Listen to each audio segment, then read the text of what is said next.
Good morning, everybody. Welcome to the Moving Markets Podcast. It is Wednesday, August the 27th, 2025. U.S. stock market has been open for 30 minutes approximately. Stock market kind of mixed. The NASDAQ is down a little bit, not anything major. The Dow and the S&P are both up a little bit, and again, nothing major. Let me refresh my screen real quick so you get the full picture of what's going on here. Quick refresh here. There, you got and this is pretty up to date. There might be a little bit of a delay on it, but you can see there the NASDAQ down about 33 or so points.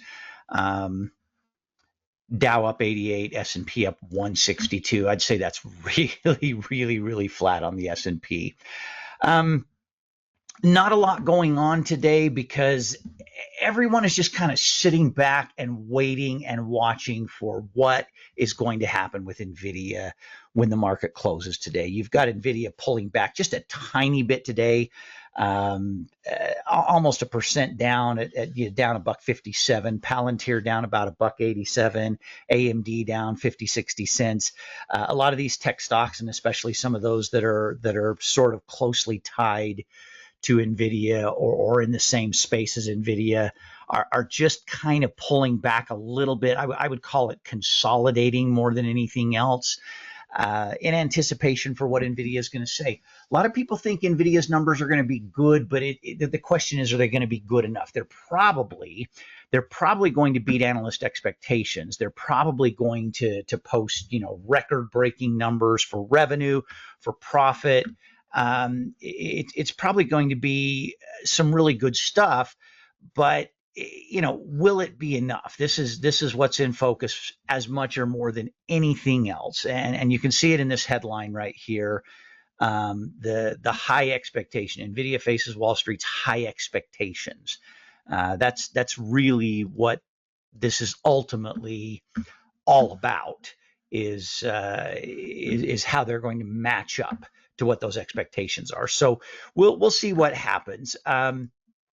For those of you that are in an Nvidia trade with us right now, we've actually got 3 different Nvidia trades open right now. If you're a full member of the program, including the Triple Play program, if you're just an SOS member minus the Triple Play program, you've got 2 open trades on Nvidia. Well, we've got yesterday, or actually Monday at the open, we sent out a trade for the Triple Play members, and then sent out the same trade but with slightly different strike prices later in the day for the regular SOS members. So those, Long Iron Condor, you could in theory be in both of them. I am in both of them. I believe on one of those, I think the one we sent out in the morning, we have the 180 long call, 175 long put, and then $5 strikes out to our short put and short call respectively. And then the one we sent later in the afternoon for the SOS members, Nvidia had moved up a little bit, enough that we did the 182.50 long call, 177.50 long put, and then again $5 strikes going in either direction. For the respectively for the short call and the short put. I really believe that after they report, Nvidia is going to move more than enough in one direction or the other to get this trade profitable. If Nvidia just absolutely hits a home run, I don't think it's going to be a stretch for them to move past their all-time high of 185 and be up to 187.50 pretty quickly, like literally before we're 5 minutes into trading tomorrow. And it's even an easier reach if you're in the one that has the 185 short calls for them to get up and above that. If Nvidia misses, they're going to fall. There's no question in my mind they're going to fall, and I would think they would fall to at least 170. I think if they have a miss for any reason, or if the expectation just is not the analyst expectation, but the expectation of the market, and those in this case those are 2 different things. We throw the 50-day moving average in here, and I think Nvidia comes down at least at least to the 50-day moving average, if not testing that by pushing below. So, and here's the thing tomorrow, when they report tonight after the market closes and we get a feel for what they're probably going to do in the morning, one thing we've got to be willing to do is maybe take whatever profit we get during the trading day on Thursday and not be in a position where we're waiting on Friday, hoping that Nvidia is trading above or below a certain amount by the close of the day on Friday. I think the more prudent thing to do would be simply, if we get profitable to the tune of 10 or 15%, we grab it tomorrow and be happy with that and get out of the trade. I just think that's going to be the smarter thing to do. If you've got the Nvidia, long calls as part of an option spread trade, the 150 strike that are out in January 2016, and you have the November 21 190 strike short calls, you can protect it one of two ways. You could roll your short call down a little bit, although I like it at the 190 strike. If Nvidia is falling, it'll be easy to roll that short call down tomorrow, and I'm still going to be long-term bullish on Nvidia and not give up on those 150 long calls. But you could also add a bear put or just a long put with expiration this Friday or next Friday. The only challenge with doing that is a long put. If you were to add a long put for next week Friday, say at the 180 mark, Nvidia is trading a little bit over that. It's expensive. It's going to cost you probably $6.50, $6.60, $6.70. So it's an expensive long put. If you wanted to do a bear put spread to protect things next week, I would do the 180.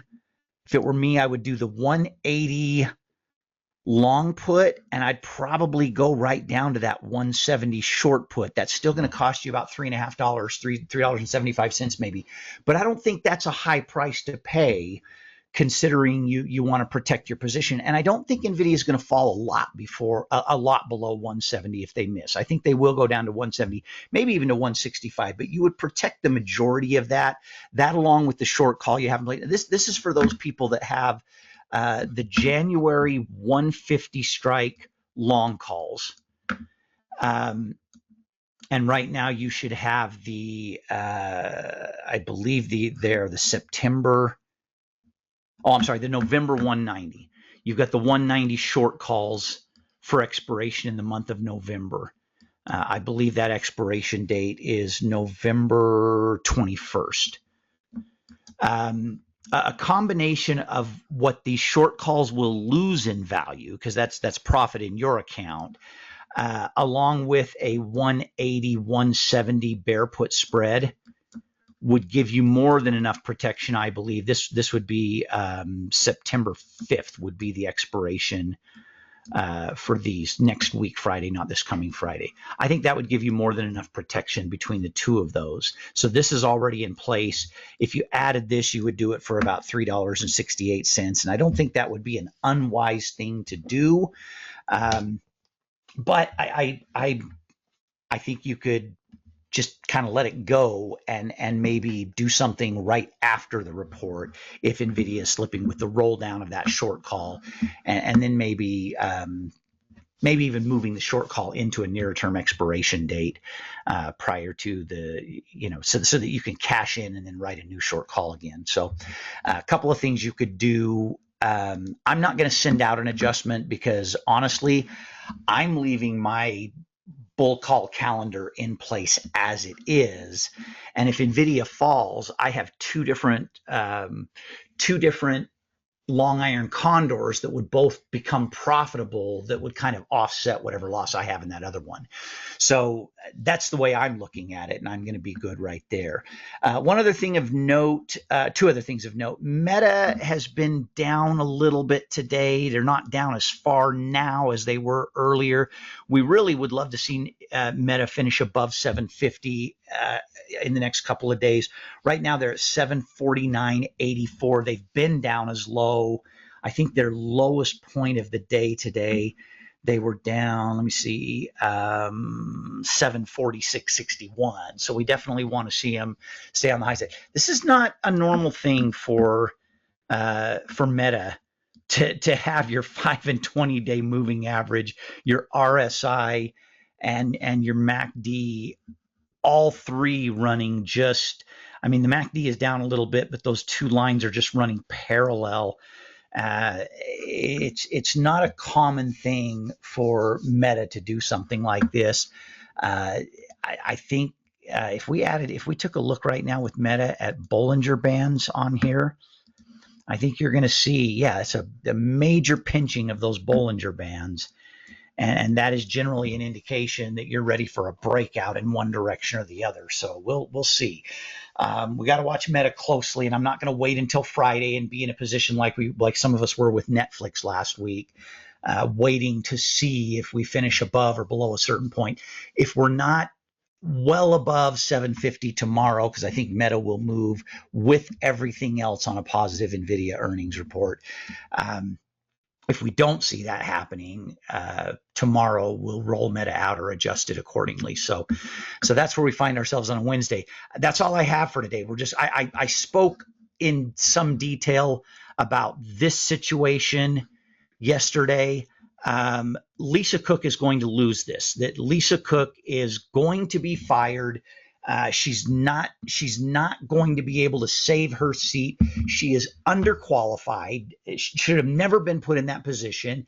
And cause is for the president to determine, in my opinion. I don't think a judge, I think some lower court judges could try and decide, but if this goes all the way to the Supreme Court, I don't think the Supreme Court is going to try and determine what institutes cause or not cause. I think the fact that there is a credible accusation of mortgage fraud and evidence to support that credible accusation is more than enough cause to get rid of her. And there will be a legal battle. She's being defiant. It's only going to make her look worse. It's only going to drag the situation out. I commented enough on that yesterday. I won't say any more than that today, but it's worth keeping an eye on, because a change at the Fed, Trump being able to appoint someone in her position, would be a big thing. And it'll be interesting to see how that plays out. All right, I'm going to wrap up right there, everybody. Have a great rest of your Wednesday. I'll be on live to see what we're going to do with Nvidia tomorrow morning. Thanks. Bye-bye.